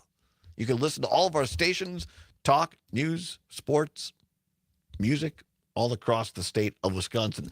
Dana in La Crosse listening in says Sebastian Gorka is trying to create ambivalence around the immigration issue. He says anyone who sides with these quote-unquote illegal terrorists could be considered as quote-unquote aiding and abetting under the Alien Enemies Act. And then therefore Americans could get disappeared. This is very dangerous talk.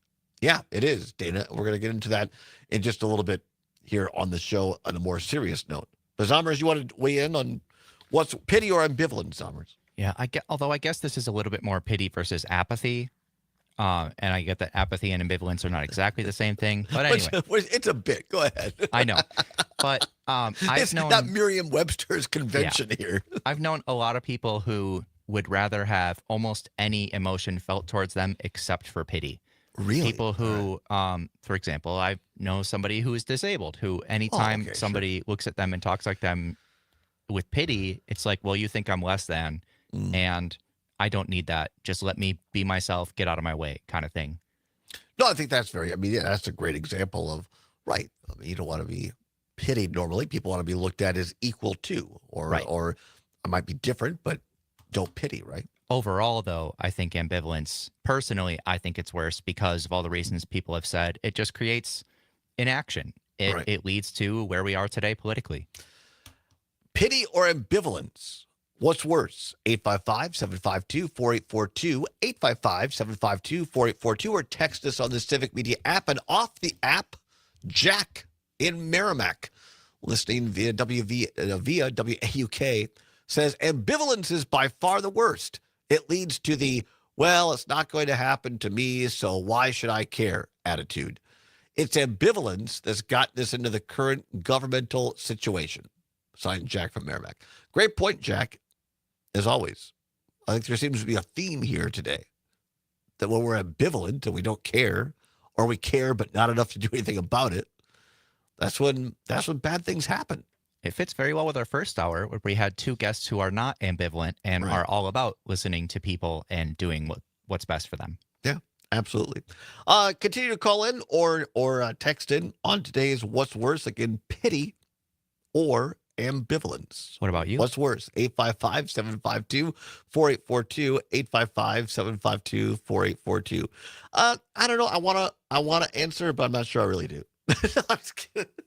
No, I would say I agree. Ambivalence is worse because of the reasons that you and other people stated. It leads to inaction a lot of times. And I think it's easy to pass people on the street. It's easy to pass, figuratively pass things politically and say, well, it doesn't affect me, so I don't care. Or I don't care enough to do anything about it. And it doesn't mean we'll all have to go out and march in the streets or anything like that. Although there's a peaceful demonstration, I'm fine with. But vote, number one, right? That I've said this 100 times on the show. I just don't have any respect for people who don't vote. I just, especially people who don't vote and then want to gripe about the outcome. I've talked to people like that. Well, who did you vote for? Well, I didn't vote. I just don't believe in the system. Well, then let's just end the discussion right here. You have to vote. You have to participate, in my opinion, to have an opinion on an election or outcome. So don't be ambivalent to the point where you're just like, oh, it doesn't matter. I'm not going to vote for anybody. No, vote. In every election. Again, I was legal age to vote 18. I don't know. I haven't kept track. I would say I've missed less than 10 elections, including like primaries and everything else, because I had forgotten once or twice or was out of town and didn't vote ahead of time. But I really think it's important. 855-752-4842. Let's go quickly to the phone line. Mark in Prairie du Sac. Mark, pity or ambivalence? What's worse? Well, I think it's probably ambivalence, and but I certainly have no pity for Donald Trump, who seems to be more and more tonsorially challenged every day. Because I've seen some of the pictures, and he's pretty bald up top, and he should either get a better rug or just shave it off and quit fooling us with it, because it just looks just sad. This is very interesting, Mark. This is very interesting because talking to Mom a couple nights ago, she said, his bald spot is getting a lot worse. And what I've heard is he basically has the implants or whatever, and then he lets it grow really long, and he has the big swirl or whatever to cover it up. The comb over. It just looks ridiculous. I mean, because his hair colors, like his skin color, varies day by day, and it just is. It's just sad. Right. No, it is sad, bad, Thanks, not glad. Thank you, Mark. Appreciate you. Pity or ambivalence? What's worse? 855-752-4842. 855-752-4842. Tony on YouTube says, continue to call in or don't. I don't have strong feelings either way. The jokester. Tony today. Little serious breaking news for you. One on the sports scene, one on the news. This from channel3000.com. Damian Lillard cleared for full basketball activity. How about that? His deep vein thrombosis has been resolved. Excellent. So Dame is cleared to play for the Bucks as the playoffs approach. That's good news for the Milwaukee Bucks. And from CBS News, breaking news at this hour, the United States Supreme Court will weigh in on President Trump's effort to partially enforce his birthright citizenship order. So here you go. We talked about this before. Donald Trump going to the Supreme Court to take away the 14th Amendment right that if you're born in this country, you're an American citizen. Other than that, Mrs. Lincoln, how is the play? Back after this on the Civic Media Radio Network.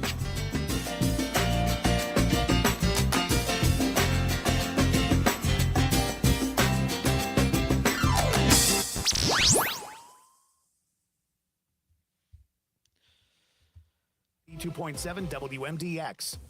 Local radio for you and your community. It's Civic Media's mission with stations across Wisconsin. Find your favorites at civicmedia.us.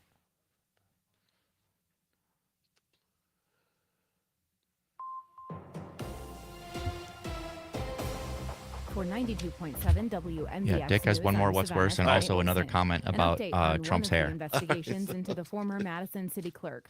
Mary Beth Or lack Whittle thereof, I resigned suppose. earlier this week over the 193 ballots that went uncounted in November.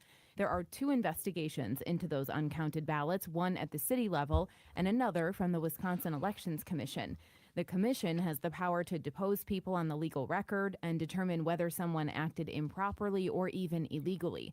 Chair of the Wisconsin Elections Commission, Ann Jacobs, says they have deposed Witzelbell and a few others. Those depositions did raise some additional questions. It is our plan to take additional depositions, both at the city and the county level. On a positive note, I do think the information we're learning Jeff Levering, will help in just about outside, the guys just posted this video they took of the commentator. By the way, that the documentary, Just a Bit Outside, that came out last year at the 1982 team, available anywhere on the Roku channel. So make sure you download it. It's free. Take a look. Awesome, yeah. Kelly and Sean, the boys that put that thing together, a lot of hard work. You'll love it. If you haven't seen it, go see it.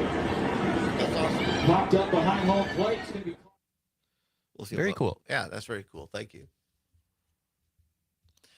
For those watching on the stream, as you just heard Jeff Levering say, if you like the Brewers, and who doesn't, or even if you just like a good movie, a good story, documentary, Just a Bit Outside, the story of the 1982 Milwaukee Brewers, streaming for free right now And on Roku and the Roku channel. Dave in New Berlin has been saying this, and it's Yeah. still true, that the Brewers remain undefeated in games they play on Wednesdays.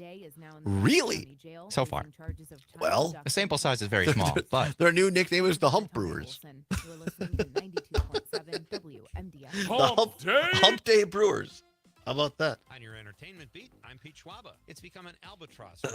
I just wish it was gone. Those are the words of Home Alone 2 Lost in New York director Chris Columbus. He is referring to the 7-second cameo by Donald Trump in the film. Columbus wants the Trump cameo removed from the film, saying it's become a curse, and adding that the 47th president bullied his way into the movie, telling the production they couldn't shoot at the Plaza Hotel unless he was in the film. Columbus joked that if he cuts the cameo, he could be deemed not fit to live in America and deported. I think he was joking. Here's a quick pick. The show Mobland on Paramount Plus is pretty good. The Guy Ritchie directed show stars Pierce Brosnan, Helen Mirren, and Thomas Hardy. It's a fast-moving mob caper that doesn't hold back on gang violence. It is shot with Ritchie's classic pacing, so even if there is a moment you get bored with, it's quickly over. I'm 3 episodes in, and we'll keep you posted. For more showbiz fun, tune into Nightlight with Tony me, Pete Zimmerman, Schwaba. Zimmerman Weeknights, making 6 me to 8 feel p.m. old on Civic YouTube. Media, Radio Watched Just a Bit Outside over the weekend. It was phenomenal.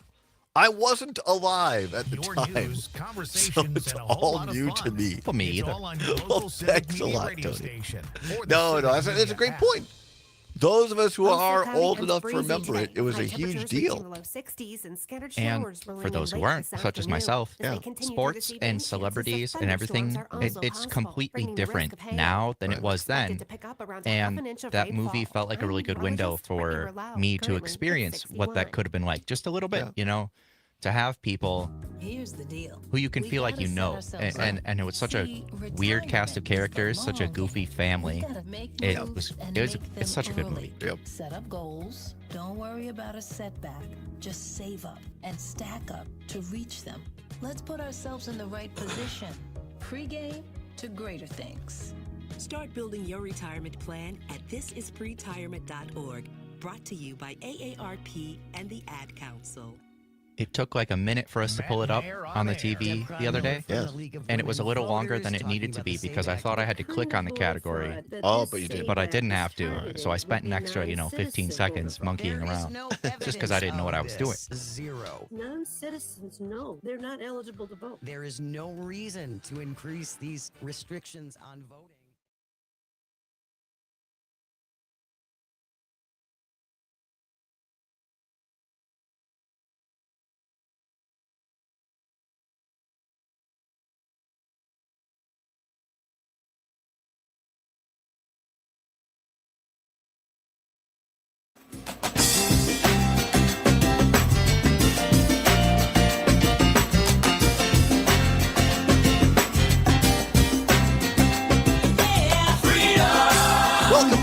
Allbaugh Show on the Civic Media Radio Network. 34 now past the hour of 1 o'clock on a busy Thursday, April 17th, 2025. Zombers on the board. Lots to get to this hour. A couple of breaking news stories, both from Florida on the active shooter there at Florida State University. There is a suspect in custody, according to reports there. And also breaking news at the Supreme Court on the 14th Amendment. And there's a U.S. budget we're going to talk about, try to fit all that in this half hour. But first of all, going to wrap up our What's Worse for today, pity or ambivalence. Dick on the phone line. Dick in Madison, 855-752-4842. Dick, thanks for calling in. Let's wrap it up. Pity or ambivalence, what's worse?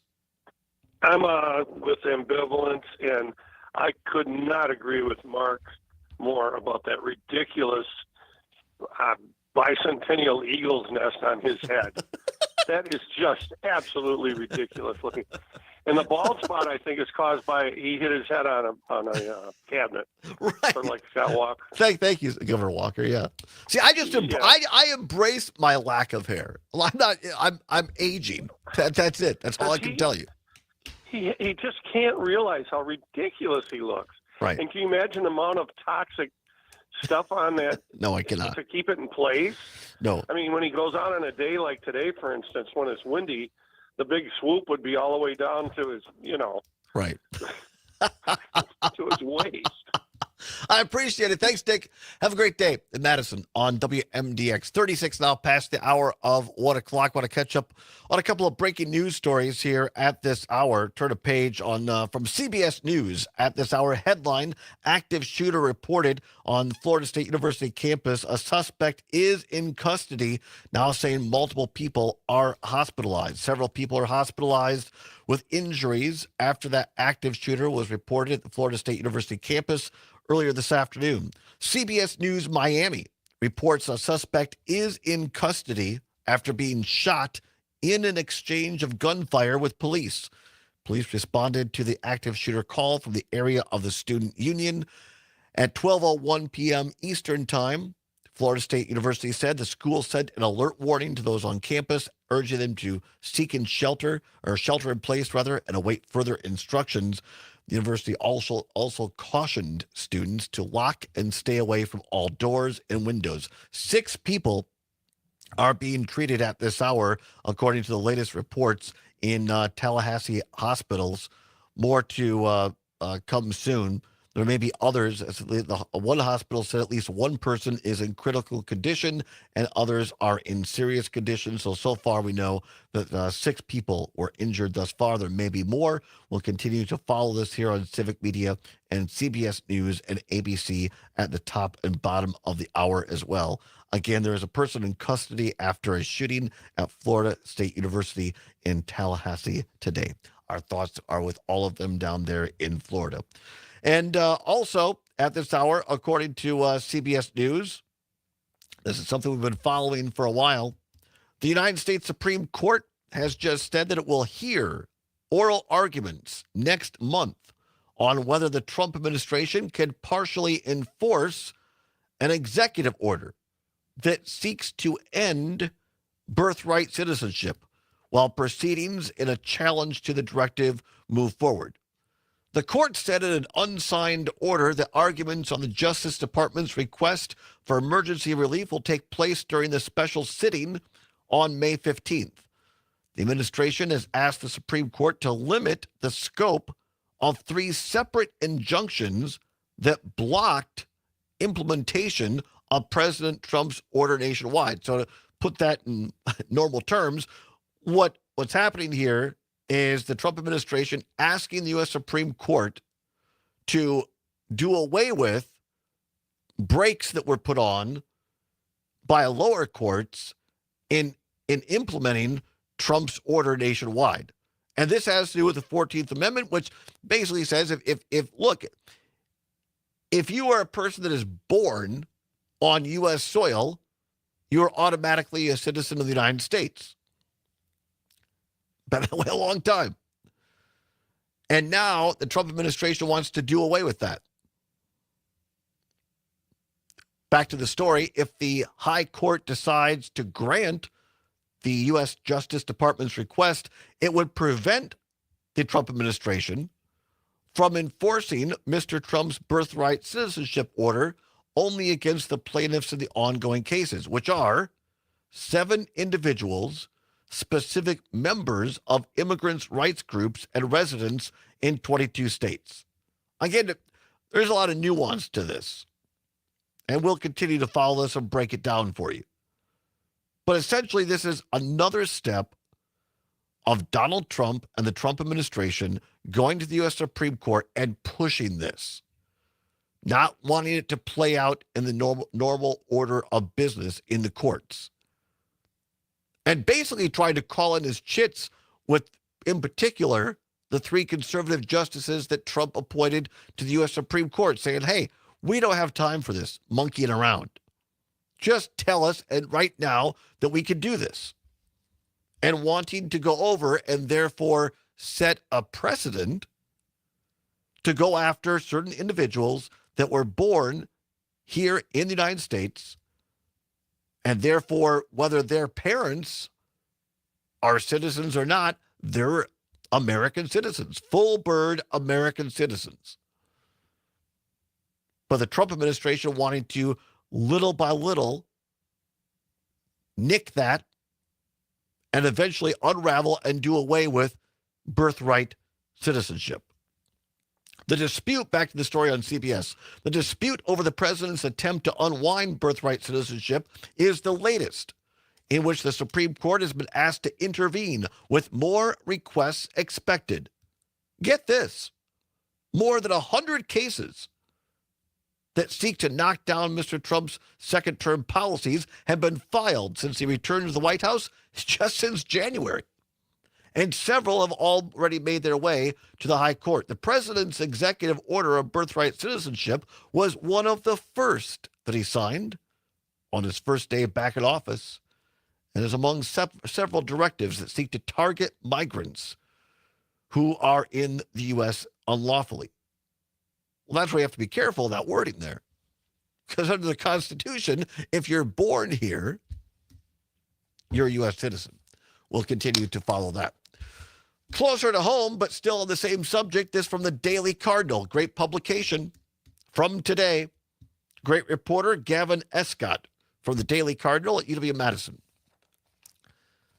A federal judge has blocked President Donald Trump's administration from taking an action against an international student at the University of Wisconsin-Madison, whose visa was terminated, preventing the U.S. government from deporting him or taking any legal action for at least 2 weeks. Want to make this clear.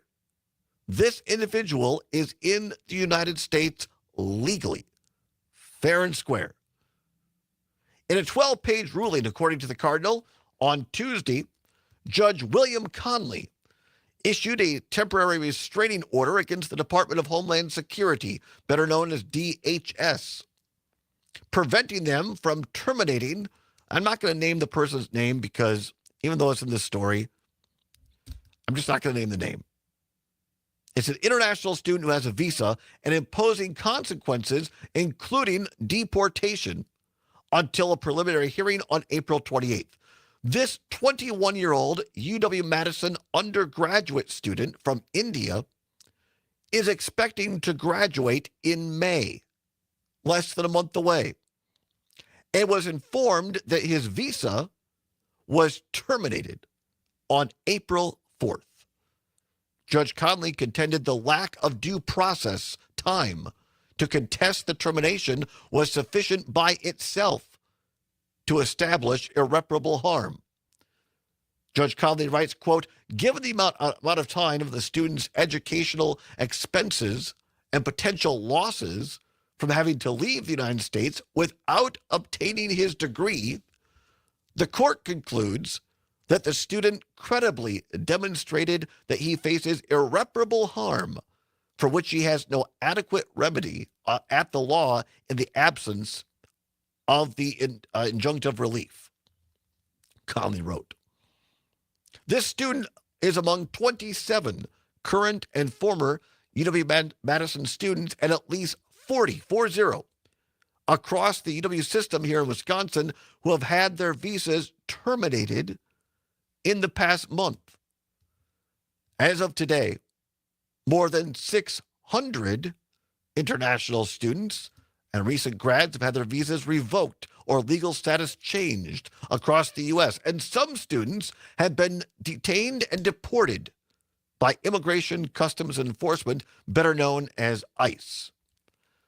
UW-Madison Chancellor Jennifer Mnuchin said during a faculty senate meeting on April 8th, the university only learned about the terminations after the fact. This is the country we're in, folks. You hear all the time, right? Particularly from the right. Do it the right way. Stand in line. Don't cheat. That's what the right likes to say. And look, I'm all for the legal process. 100%. Here's people that did that. Here's people that did it the right way. That are here 100% legally. That have all the documentation. Many of these foreign students, by the way, are paying their own way. Less than a month from graduation, paid thousands of dollars to get a UW degree. And now Trump's ICE and DHS wants to whisk these people away, cancels their visas for no apparent reason, no reasons given. Not criminals, not been arrested, not threatening anybody, no crimes. You wonder, I mean, what? And again, you look at we've seen the ICE checklist to determine in Trump's world whether you're part of a gang. And part of that is, do you wear a Chicago Bulls hoodie? Do you have a tattoo? Are you roommates with somebody like this? Check, gone. Again, this is about due process and following the Constitution. And if we don't have that, then none of us are safe. 855-752-4842, 855-752-4842. Let's go to Eau Claire. Gene on WCFW, The Tap. Gene, thanks for calling in. What say you?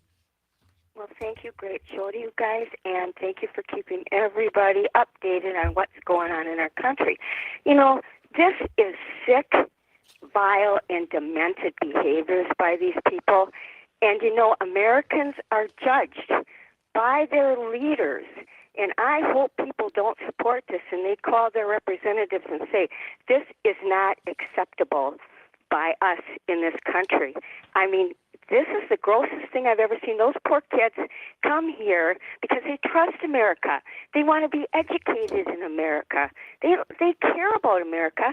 And then we got a guy up there who's I'm sorry, but he's a criminal. He was found criminally, liable. And here he is just going like a fruitcake, psychotic after people and after immigrants. This is ludicrous, guys. I mean, I don't know how people sleep at night. This is a horrifying thing to watch happening in our country. Thank you, guys, and you have a good weekend, and thank you for the work you do. Hey, bye. Thanks, Gene. Appreciate your listenership. 855-752-4842, 855-752-4842. I've talked about it on this show before, but it's worth mentioning again. I'm actually talking to Kevin last night at dinner. He agreed that the most valuable part of our college experience in the UW system wasn't what we learned in the classroom. It was the exposure to people who are different than us and learning and listening and growing as an individual. The constant winnowing and sifting of ideas whereby the truth alone may be found. For now, it's still in bronze on Bascom Hill. Back after this is the Todd Allbaugh Show on the Civic Media Radio Network.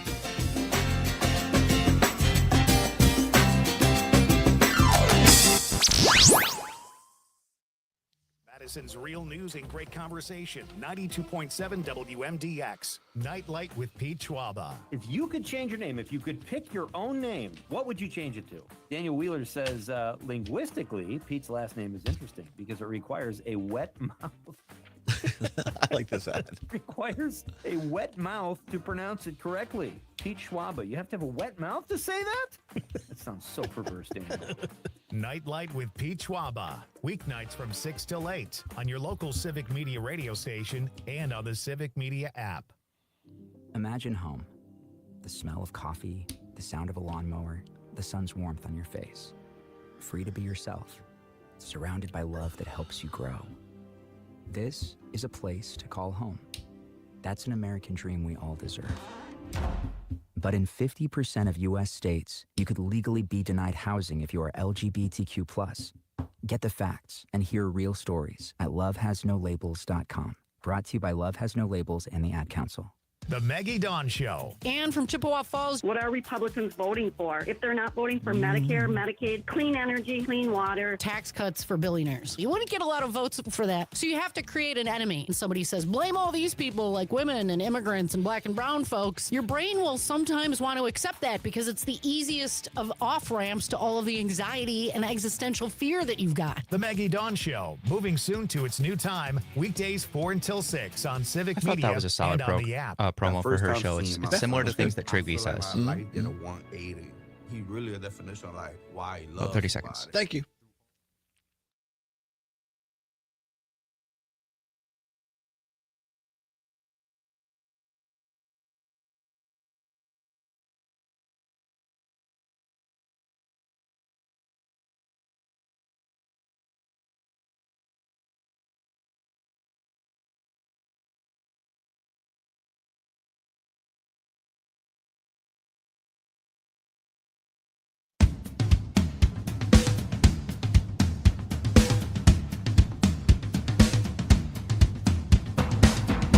Welcome back to the Todd Allbaugh Show on the Civic Media Radio Network, where it is 9 before the hour of 2 o'clock. At the top of the hour, ABC and CBS News updating you on the top story nationally of the afternoon, a shooting on the University of Florida State University, FSU, campus in Tallahassee. Multiple people are hospitalized, at least one critical. It's a developing story.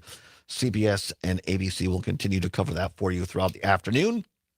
Also, weather updates with our own Brittany Merlot and others as we watch potentially some severe weather coming into parts of Wisconsin tonight into early tomorrow morning. Heavy winds, strong winds, I should say, and large hail are part of the possibility, keyword possibility, in some of these storms. Rain, much needed rain, so we'll take the rain, but not so much the wind and the hail. Brittany will continue to update us on that. And then Mike Clemens, our great sports reporter, with what's going on in the Milwaukee Brewers world, and also as we approach the draft. It looks like, Zombers, it appears we'll be, or at least I'll be, in Green Bay next week, so that'll be fun on Excellent, Friday. Yeah. On Friday for the draft. To see how it looks and hear how it goes. Yeah, and Doug Moe, great author Doug Moe, is going to be in tomorrow talking about a new book he has. Excellent. So looking to forward to a chat tomorrow with Doug Moe. Then after the news, weather, and sports, stay tuned for Maggie Dawn, another great Maggie Dawn show coming up after the top of the hour. Pete Schwaba tonight from 6 until 8. Right now, finishing up a little chat, great article in the Daily Cardinal by Gavin Escott. Federal judge here in Madison temporarily blocking the Trump administration from canceling a visa of an international student at UW-Madison who is set to graduate in less than a month. And the Trump administration does not give any rationale, simply wants to throw them out of the country. Judge Conley here in Madison saying not so fast. 855-752-4842. Let's go out to San Francisco. David in San Fran listening on the app. We appreciate it, David. What say you? Oh, thanks, Todd. Yeah, I was just going to, I guess the first catchphrase I'd use is white trash can be billionaires, or billionaires can be white trash too. But in the bigger picture, if you look back, I've got a whole bunch of different history books about whether it's the Inquisition or even older than that. There were eras where I guess you'd say the Dark Ages, where they intentionally were trying to crush intellectuals. They were intentionally trying to create such. They wanted to create a spoils economy, keep everybody starving so that they would be fighting among each other for a bean. And so I was just going to urge people to put together a local currency. Both Ralph Nader and the old historian Howard Zinn have long talked about local currencies to get you through times when the money is going to be impossible. And if you look at, for example, Germany between World War I and World War II, they had the hyperinflation, where the only way that that Hitler was able to get everybody to salute in unison was to screw with the money, to have the inflation go so high that only the ass kissers would get cost of living, and if you were a rebel, if you were a person that just politically played neutral, you would maybe get monthly cost of living. But this was the wheelbarrows full of money to get a loaf of bread. Yeah, it's an interesting idea, David. Thanks for calling. Some people talk about Bitcoin and stuff like that. Not my cup of tea, but yeah, I mean, certainly interesting historical data there. Want to get to this quickly? We'll suss it out a little bit more tomorrow. This is from Lisa Desjardins, PBS NewsHour correspondent, and this is why. Trump administration trying to get rid of all the funding, by the way, for PBS and National Public Radio and public broadcasting system. Almost too commie. Yeah, maybe this is what. Maybe because they're telling the truth. It's a little too close to home for Don. Congress is gone for recess, but the weeks after they return will be intense. We expect the president's budget outlining, where he wants Congress to cut or eliminate programs, to be a key issue. This reportedly could include the following. Going to get to a couple of these. Trump wants a nearly 50% cut to the State Department's funding. To cut this big means eliminating funding for international organizations, such as the United Nations, NATO, among others. Also, I know Ambassador Tom Barrett, former Milwaukee mayor, was on Earl Ingram's show. Luxembourg, ambassador to Luxembourg, and one of the embassies that Trump is looking at closing is Luxembourg, which, according to Mayor Barrett, and I would agree, or Ambassador Barrett, only person that's going to make happy is China, who is waiting to move in. We've seen this happen in Central America and other places. When the U.S. pulls out, guess who pulls in? China. Also, Republicans and Trump looking at eliminating of Head Start, a federal program that operates in all 50 states and provides child care and preschool education to low-income families. Also on the cutting block, steep cuts to climate change at the National Oceanic and Atmospheric Administration, better known as NOAA, including dissolving the agency's research arm. Not good news for Wisconsin farmers, by the way. And finally, a plan to rescind $1.1 billion with a B from the 2-year budget allocation for the Corporation of Public Broadcasting, which funds local media stations, who in turn provide funding to NPR, PBS programming, including PBS NewsHour and Wisconsin Public Broadcasting, although I've heard more recently they've kind of seen this coming and focusing more on local funding, local raising here in Wisconsin. Great show today. Many thanks to Green Bay Mayor Eric Genrich for being here, State Senator Sarah Kieski, and Mr. Zombers, of course, to all of you for listening and calling and tuning in. Tomorrow, Doug Moe. You're not going to want to miss it. See you then. Todd Allbaugh, say whatever you're fighting for, whatever you believe in, do not give up. Keep banging your drum. See you tomorrow.